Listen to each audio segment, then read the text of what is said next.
Faly miarabantsika tompoko ary faly miaraba koa ny Jaona izay tonga eto amin'ny fikambanana Tsaramanrasoa.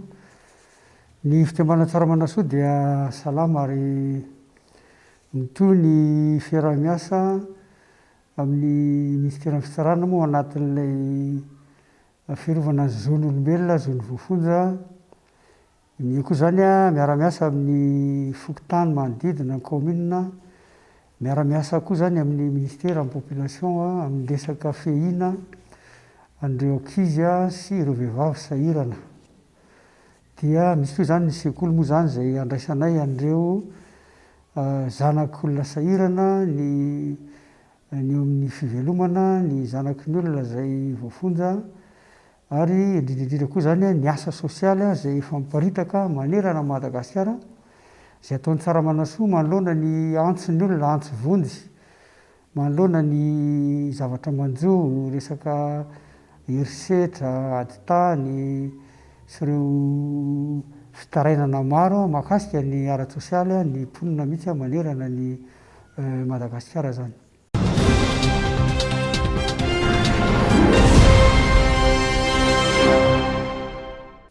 Izay tokotrany dia fanandray fepetra ary makasitraka ny fanapa-kevitry ny filoham-pirenena ao anatin'izao état d'urgence sanitaire izao izany izay naparitahany ireo toromarika. Dia mazava ho azy fa ny Tsaramanrasoa dia nandray ny andraikiny amin'ny fanentanana ny olona amin'ny fanasàn-tanana sy ny fandraisana ny andraikitra ny amin'ny olona mivoaka sy miditra ao amin'ny tokantrano.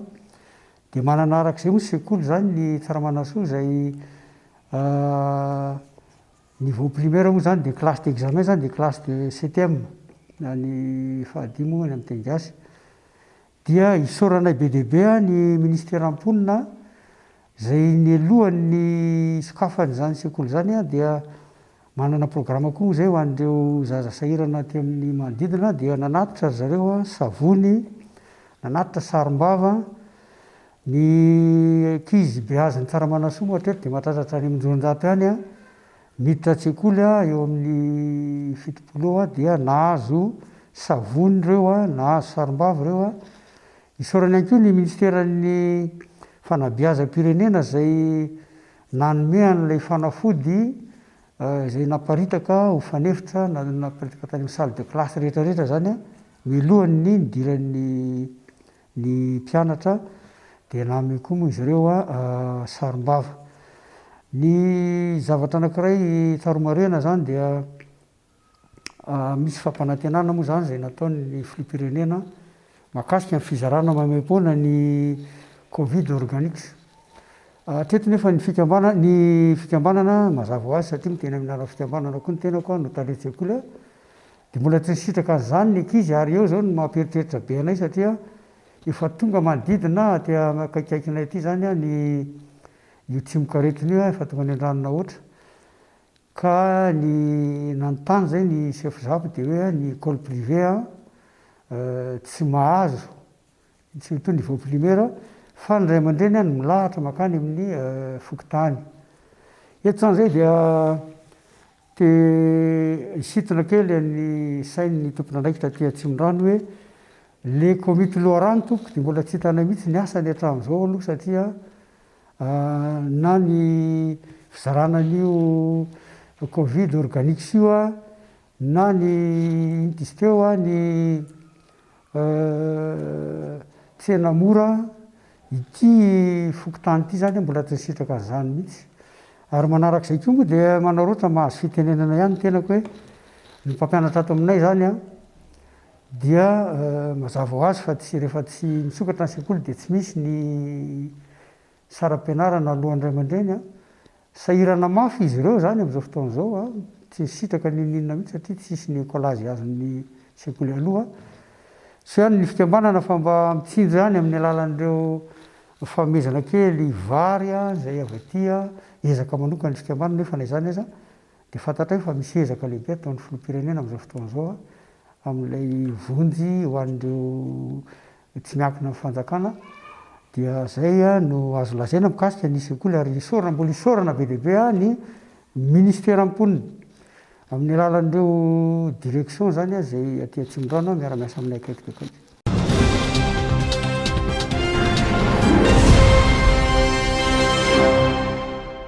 ny fikambanana tsara-manasoa moa dia nakasitraka tanteraka ny fanapa-kevitry ny filoham-pirenena manoloana ndreny ezaka be deaibe nataon'ireny, lea namototra olona maro mba hahafahana zany a mba manatanteraka le politika désengorgement ny milieu carcéral. Na izany aza nefany a hitanay hoe mbola tsy tanteraka liza raha ohatra ka mijery ny fenitra iraisam-pirenentsika, dia zay anisan'ny nakasitraka ary nampahery mihitsy aza ny filoham-pirenena fanapa-kevitra mbola hisiny ny fanalalahana bebe koa. Ary io zao a misy amin'izao fotoana izao le hoe travaux d'intérêt général zay atao amin'izay tsy mitondra kasibosy.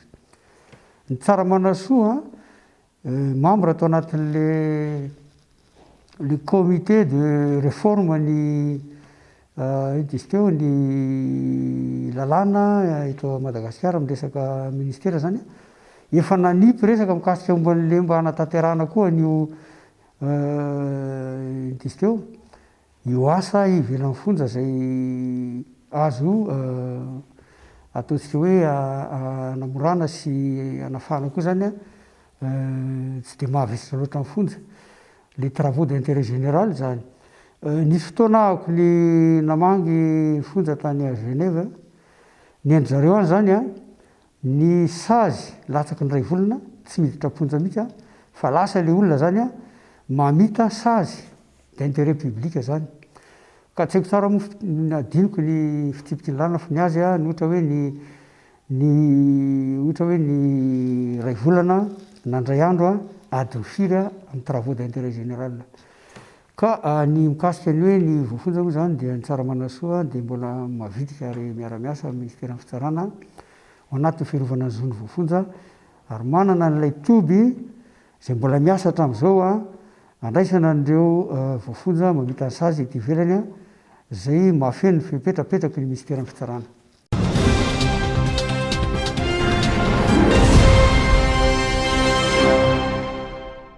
Eto dia mitodika amin'ny vahoaka malagasy ny fikambanana tsara-manasoa zay efa ho roapolo taona niasana ary mitsindry indrindra ny fiarovana ny zon'ny vehivavy, ny zon'olona ray manontolo. Tsy kisangisangy intsony izy ity fa tena zava-doza.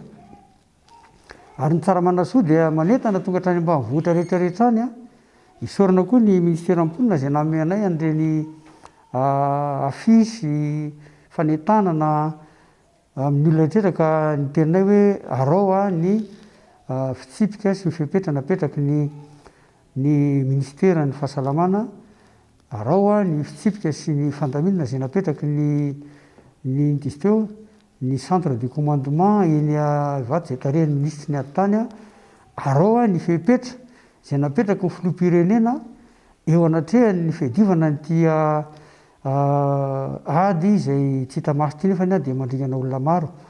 Ary manaraka izany dia ny fikambanana tsara-manasoa zay mametraka ny fototra iorenan'ny asa ao anatin'ny tenin'ny soratra masina ao amin'ny Isaia 4:25 dia mametraka ihany koa mbola tain'Andriamanitra ny vahoaka malagasy raha mahita ny zava-misy any ivelany tsika dia zava-doza ary anisan'ny mbola mitrotra mambavaka ny mpitondra fanjakana sy tsika vahoaka malagasy mba ho tain'Andriamanitra hatrany mba tsy hisy ny fandringanana fa ho resitsika ny aretina coronavirus.